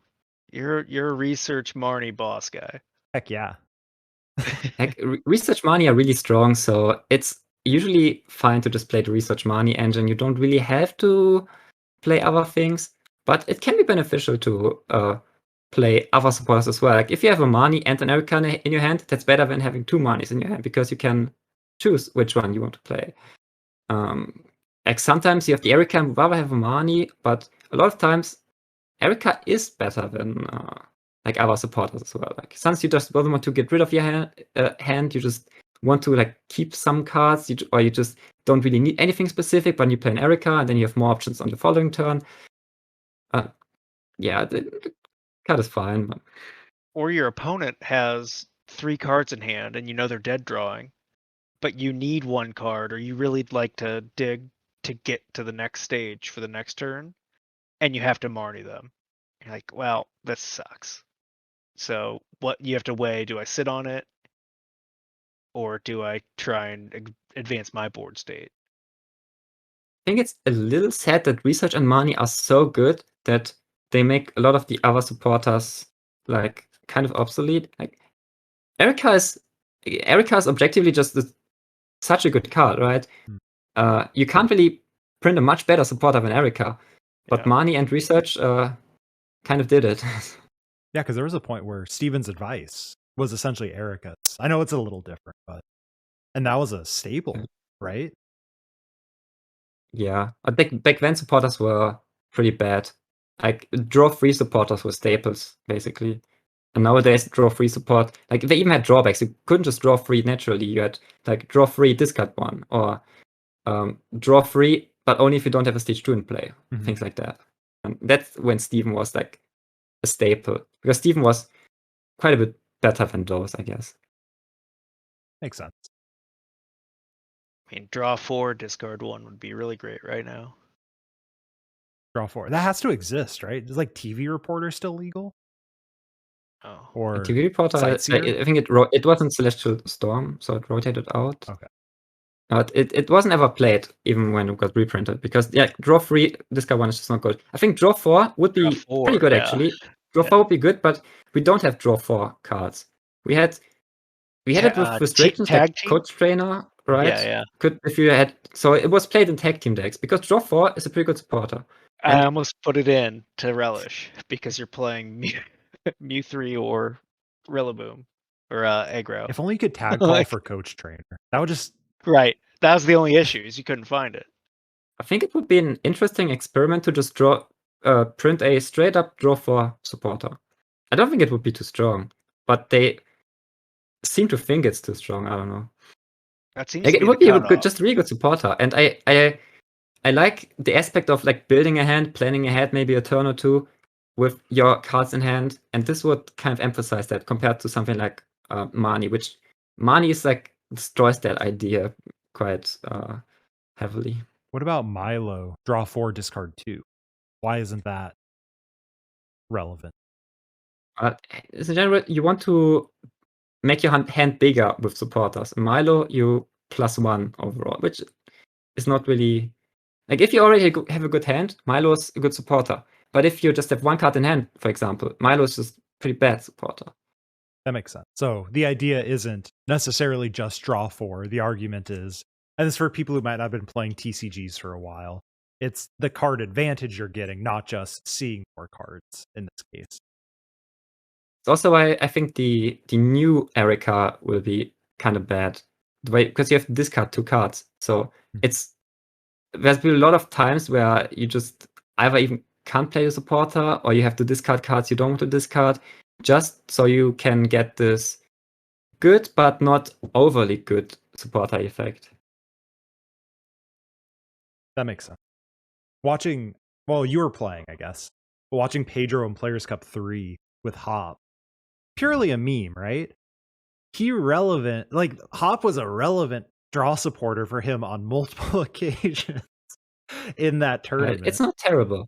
Like it's worse than Money Research, probably. But there are situations where you just want some extra cards and some more options while keeping the options you already have. I think it would be really cool to have a draw 4 supporter. I can't disagree, but also I'm not a game designer, so I don't know. Jake Gearhart asks, what makes a great format? Is it playstyle variety, specific supporter engines, number of average turns, single prizers being viable? Those are just ideas, but what makes a great format? I don't really think too much about these, I guess, philosophical questions.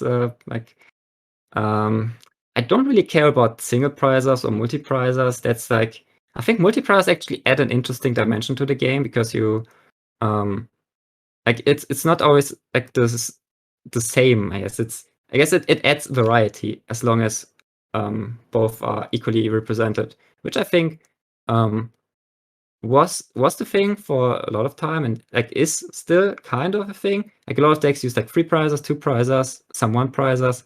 I think that's kind of cool to have this variety and to not just have 6 KOs always. Just like setting up KOs on like having like a different price map. I think especially in like black-white formats and like maybe XY as well, it was important to make like map out how you want to take your prizes because also N was in the format. I think 2 prizes can add can add to the game. Mm-hmm. I don't know, 3 prizes. I don't really mind 3 prizes, but like I would agree that the VMAXs are kind of boring. At least the ones we have. The ones that have essentially 1 attack on them that's relevant. Yeah. No offense to Dread End, but I guess variety of different strategies is important because you don't always want to just play the same strategies. Just like not all decks just doing big damage. You probably want to have some, definitely want to have variety in strategies. And what else? I guess like amount of turns. That's actually something I don't really care too much either. Like I think you can have like something like in RSPK, for example. I like the format a lot, but sometimes you have those games where which take like insane long amount of time, and that's just at some point it's just too much, and it becomes like maybe too time consuming to play or like very not beginner friendly. I don't know. I think it's probably difficult to find the balance, and I certainly don't know what would be like the perfect format for me. But I think Pokemon in general does like a fine job of like providing a pretty fun experience and a like enjoyable format. I know a lot of people complain about it all the time, but I still like the game and the format, even though it might sound crazy to a lot of people. We were talking before, and at least we both agree. The current format feels fine. Like I'm fine. If I had to play it for another month, I'd be fine with that. We're talking 7 decks right now. Like 7 good, strong decks. At least. there's some decks I don't like ADP, for example. I don't really enjoy playing against ADP. Fair. Right. I would agree. But it's a But- deck. It's a strong deck. You know. But I think in every format there's going to be some strategies that some players don't enjoy. Like, I don't know. Like, those questions are really hard to find an answer for. Sometimes you just enjoy a format, sometimes you don't, and it can probably be quantified with some, I don't know, aspects, and maybe that makes it more enjoyable for a lot of people. But yeah, I don't know. I'm not really the right person to ask that, I think. That was a good answer for not the right person to ask, though. Yeah, it's a good answer. Get Wrecked asks, would you accept an offer to work together? Now, I know what he means, but instead of asking what he means, I'm going to say he's asking, when are you going to accept Mello on Team Limitless? But I mean, Team Limitless is not really that big of a thing currently, at least. It's, I don't know, I mean, we have a lot of people that we talk with are officially, I guess, in Limitless, but also for example, Todd isn't, and he's still the core of what you would, I think, consider the team. So I don't know. And if you want to get into that group, I mean, it's just, I don't know, we're just friends who talk together, and it just happens naturally, I guess. Fair. Yeah, I mean, we've become as our team group with Pedro, at least, has been a real friend of the program. But when's the Limitless Carpe Diem Rats showdown gonna happen? So we can do it. I could do it. I don't know. Our people get in touch with your people. Yeah. Usually Pedro does that, the match thing and the organization and everything. All right, we'll be sure to. He would be we'll body you. person Don't to worry. ask. And shout out Pedro, by the way. We are Electric undefeated in the past. I don't know. We haven't lost in a while, so. Well, we haven't won Yep. one, so Yeah, we're and guaranteed. We watch yours, and it's 12 hours later, and it's still the same X control. That was match. horrible. That was I'm rough. so sorry for everyone. Get Rex's real question is: would you ever accept an offer to work for Pokemon? That's what he meant. I don't know. Well, they are in America, which makes it very complicated because I am from Germany, which is not the United States. True. Technically true. Yeah, So I don't think it's really even up for debate. But in general, I guess it would be cool. But also it would kind of suck because then you couldn't play Pokemon anymore at tournaments. And you couldn't really talk about Pokemon anymore as well because you would know a lot more things and you would be under a million NDAs and it would just probably make the whole hobby less enjoyable for you. So yeah, I would I guess kind of, I don't, it's on one hand it's a really cool job, working for Pokemon, but on the other hand it also not really. So I don't know.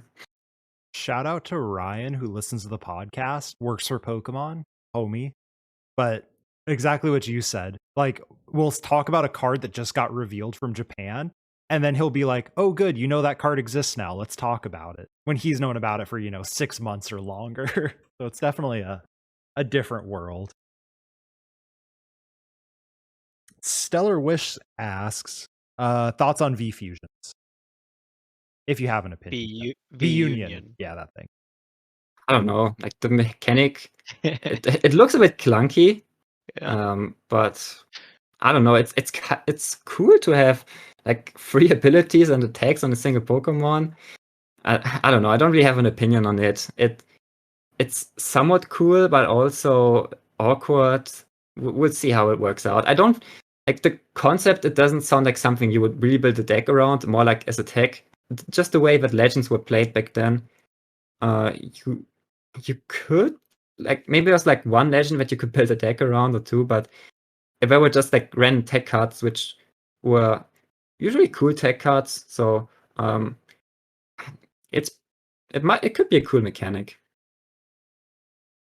I hope it's a cool mechanic. Yeah. That's where I'm at. It doesn't look impressive right now, but I've been wrong before. I thought Rayquaza GX was going to be bad. Boy, was I wrong. So We'll see what they do with it. How far they take that. Is that a real thing? Is it a promo product, or does it come in sets? And you have to find the 4 pieces, like that's how's Probably that not work out? not very attractive for collectors. Right. But I don't collect, so I don't really mind. But to be able to play, I mean, yeah, you can order it, but like it's going to be more expensive to get if it It's takes probably going to be cheap for us, right?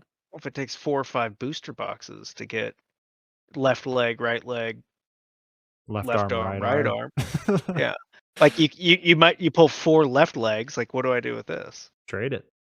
Okay, yeah. Or you could play all 4 left legs in a deck, I guess. Pretty bad. Does it work like that? I mean, technically, yeah. You could play 4 of any combination. It'd just be Yeah. stupid. Well, I think the best one of the 3, if we had to talk about it, I guess the Greninja is probably it. Because it's the least energy dependent, and just doing 100 spread is pretty powerful. I think the one thing that's important to note is all of the V unions that have shown up so far have had competitively viable cards. Mewtwo has historically been a good card. Greninja, it was good that one time, kind of. And Zacian has so far been a very powerful card.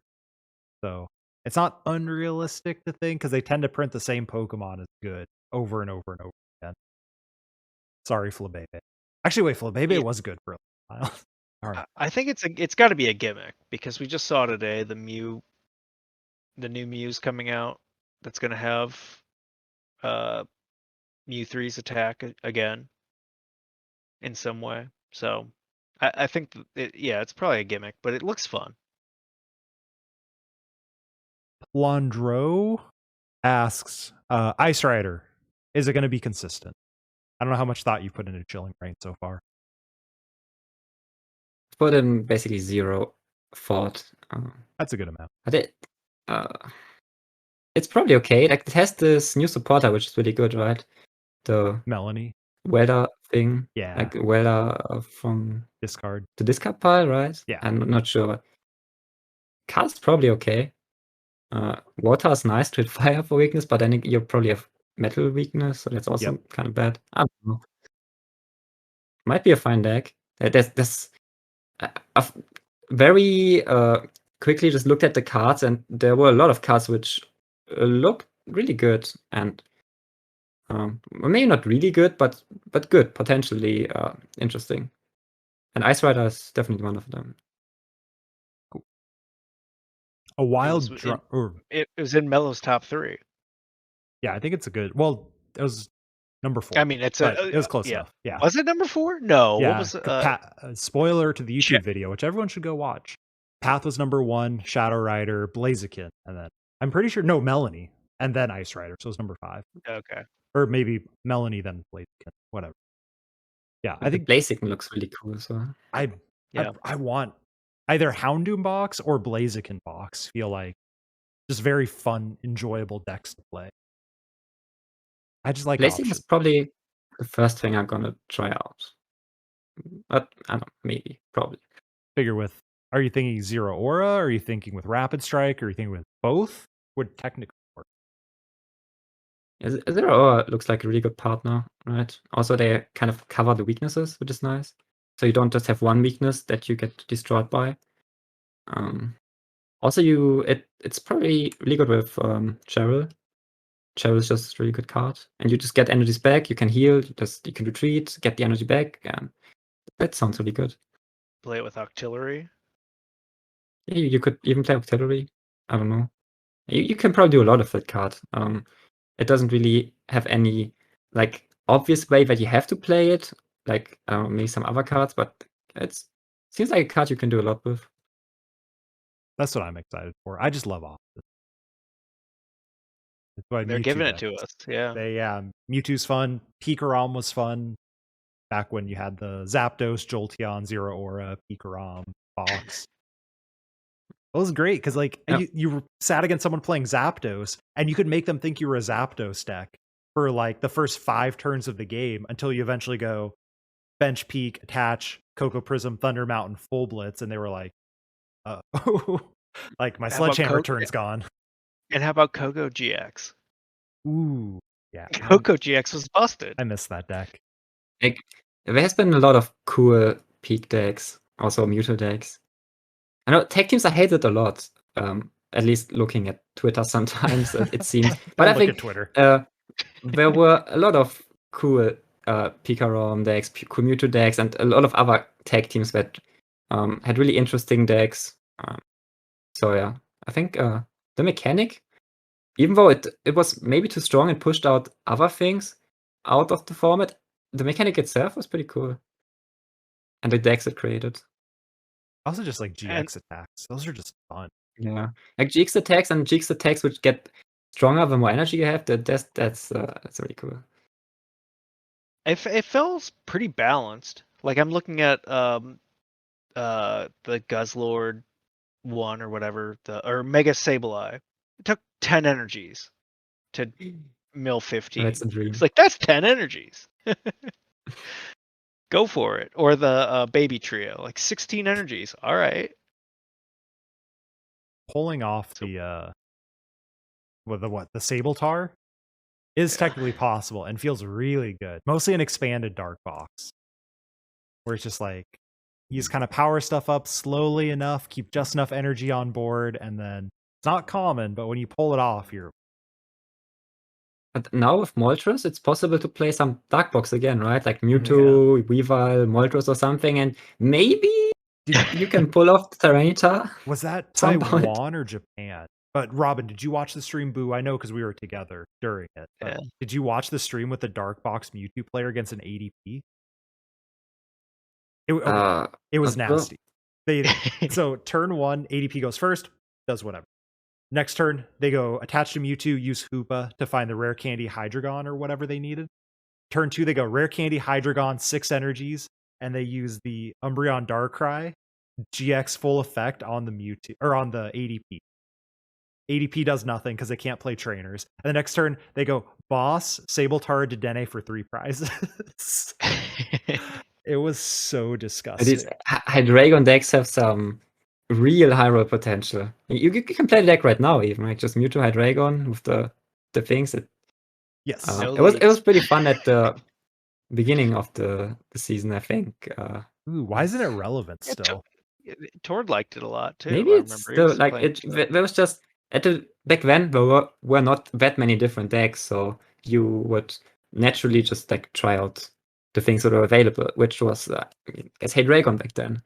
But you could probably still play it right now, and if you hit the turn to Hydreigon with 6 Dark Energy, then yeah, you're winning. Now I'm thinking for PC4. The problem with those decks are, and some of the other welder decks are, that there's too many basics. Like when we made Relish, it was like how many stage 2s or non-startable Pokemon that can attack that fit matchups can you plug into this deck? And then it ended up being like Buzzmosa was the only other one that we needed in there.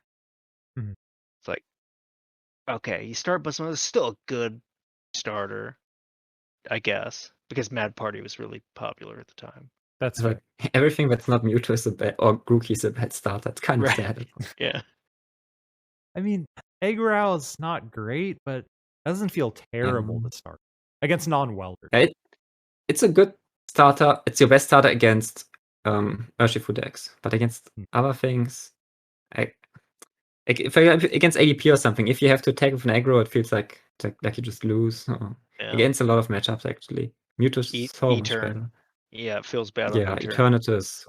Yeah, you definitely need Mewtwo against Eternatus. Do we ever run a third Mewtwo? That seems too much, right? Can't. You could play it. I mean, generally, you're okay. Third Mewtwo would be better, but there's a lot you can do. You can play in the deck, and the space is really tight. So I'm not sure. We would probably not put in a third Mewtwo, but it's an option, I guess. You could, but like, you can't ever cut down from 2 aggro. That's the problem. Yeah. So it's always And just like Dedenne, it's there. We have a very important Yeah. question because this one came with a tier 1 sub. Sorry to cut you off there, Rob. You want to talk more about Relish? Yeah, we can always come back around to it. That works. So, Do we freeze? oh no, Do we there we freeze, go. Rob? Okay, cool. Oh, there you go. So Sinichi asks, again, we gotta skip ahead in line because it came with a sub. Robin, how did you spend / what did you think prepared your mentality, made something special the night before the World's Finals? I don't think I did anything special, really. Like I went to sleep while everyone else went like partying. So I guess I sacrificed that. I think I watched my opponent's match from like top 4, top 8. And yeah, then I went to sleep. How was the night before Worlds? Like, I feel like I wouldn't be able to sleep. Were you just like, I'm gonna play Pokemon tomorrow and fall asleep, or I mean, I definitely was nervous, but it also helped that the matchup was pretty good. I was reasonably confident. It was possible to lose, of course, but it was very nice that I was playing almost my best matchup. That really, it was Mally, right? yeah. Okay. Yeah, is Mally with 2 field blowers? Yeah, but like when we were testing Malamar, we were playing like 3 or even 4 field blower and also Peril Cities, which were really good, annoying to deal with. But my opponent played no Peril Cities, just like 2 field blower. So as long as I drew well or like drew reasonable, I should always have like a pretty good chance to win. So I think that probably helped with making it not that stressful. I think I slept like a decent amount before that. Yeah, like I don't remember like it 100%. And like, I definitely was nervous, but not as much. One last question. We've kept you for a while, but this one also came for a sub. And look, people are gonna pay me money. I'm gonna put them out there. Forerunner Master asks, what's your opinion on the 2017 NAIC format and thoughts on Desi Bloom? I like the format. The tournament was cool. It was just the first NAIC, which I'm probably a little bit biased, but it was really cool experience. Doing basically US Nationals, as it was called before, for the first time. It's like the biggest tournament I've ever played at that point. Like it's always the biggest tournament ever. It's like pretty special. And also was in Indianapolis, which is a pretty cool city. True. From what I remember. Like, and the format in general, it's pretty cool. Garbodor, really, I like the card a lot, and Garbodor was super important, so that's nice. I like the deck we played, which is Drampagarb with a Zygarde tech, which it was probably slightly worse than just Tort's version with just the 4 Lelas, but I still really like the deck. Dizzy Plume, I don't really like. I don't really like Vileplume in general. I don't really like the card. I like playing item cards, so I don't really love playing against Vileplume or with Vileplume. It was really good, but I think it was a bit overrated. I don't think it was as good. Also, by the point of NAIC, it wasn't really that popular anymore. But early that season, everyone was saying it was best deck in format, and I actually don't think it was best deck in format. I think it was good, but I think Dark Horror was a better deck for most of the season compared to Daisy Bloom. So yeah, I think Daisy Bloom is a bit overrated. After testing for that format years after, that was before I played, I would agree. I don't get how anyone liked that deck. That was so much fun testing for it, like this far past it. like playing Ninetales was so much fun. That's It's like it was an all right thing, but it's like, and now it's like, why doesn't anyone play Enhanced Hammer? Everyone plays Special Energy. You can buy one turn. Was really cool. Yeah. yeah. Zoro That standard. was that year. Yeah. Really cool deck. All right. Robin, I got one more. I got one more sorry, from like sure. I enjoy talking about, like, I kind of miss doing the podcast thing. I guess we loved the Limitless, like we were Yeah. saying earlier. We actually did love it. You're already on the show. We don't have to suck up. Our own teammate Dillenzer asked what your thought is on other community projects like Trainer Hill, Gearhart's Pokegear.app, and Dillenzer's stuff. Integrating Limitless and stuff like that into Twitch. As being one of the community leaders. I'm a big fan of it. Like because of Trainer Hill existing, I basically don't have to do it myself for Play Limitless, doing the whole data analysis things. And also, it's much more than I would ever probably do. It's really cool to have this data available. And yeah, I do whatever I can to make it easier for Trainer Hill to get all the data. And yeah, it's really cool to have others do these kinds of projects. As we used to not have that many. But it's definitely gotten more. Something like Pokegear is also something that's, I think, that's been missing from, like, just as a competitive player. It's really cool to have these little tools, or like things like the price checker. I use it a lot, and it's just so much more comfortable than doing it without it. So yeah, I love these tools. The price checker is very fun. Like, they're not fun. I don't know if fun's not the right word, but it's like, it's so easy. It makes playing so much better. I need to get back in shape with it for the Players' Cup. Last Players' Cup champion used it, so it must be good.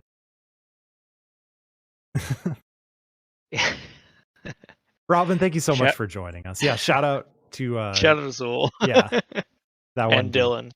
If anyone's interested in hearing Azul's run too, you can listen to our back catalog. We got some other stuff going on. But Robin, thank you so much for joining. This was like a lot of fun.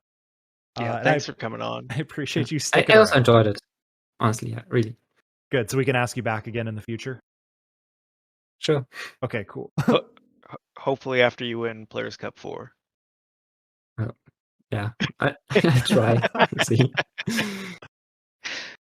Robin, any shout outs? Let people know your social media, all that kind of stuff? I guess you can follow me on Twitter at limitless_Robin. I don't really tweet too much. Like, I'm not the biggest fan of like the Twitter community. There's a lot of negativity, I feel like. So yeah, I don't really participate too much in it. But yeah, that's, I guess, the place where you can find me or my opinions sometimes. If people like Limitless, is there a way they can help to financially support it? Yeah, I mean, I guess they can sign up for the Limitless Patreon, which just $1 a month is like pretty helpful. Like, if everyone donated $1 a month, then that would be pretty awesome. Then get it. But yeah, I really appreciate everyone that supports the site. It's really cool. Also, you can use our TCG player link, which is like, you don't even have to give us any money. You just spend the money you would spend anyway. You just use the link, and then we get, like, I don't know, like 3% or something, which is also really cool. I didn't realize that was a thing. I can start doing that one too. Yeah, I think we're both patrons, right, Mello? Yes, yeah. I'm not just saying this stuff as like a empty promise. I'm a $3 a month patron. I assume Boo is also a patron. Ooh, I don't want to say my number. Okay. But yes, we're both patrons. Highly suggest anyone who has the ability to throw some money, because what the Play Limitless website is it's made our lives not suck for the past year. Let's be 100% honest. Like, we would not be having anywhere near as much fun with Pokemon as we would without it. For real. Also, since you're here, I have to say a big thank you for the Twitch integration, because I see my numbers. It tells me how many click through the Play Limitless website, it is way more people than click through Twitch. Twitch has awful discoverability for content creators. So thank you so much for giving people a chance to watch streamers playing in tournaments that way.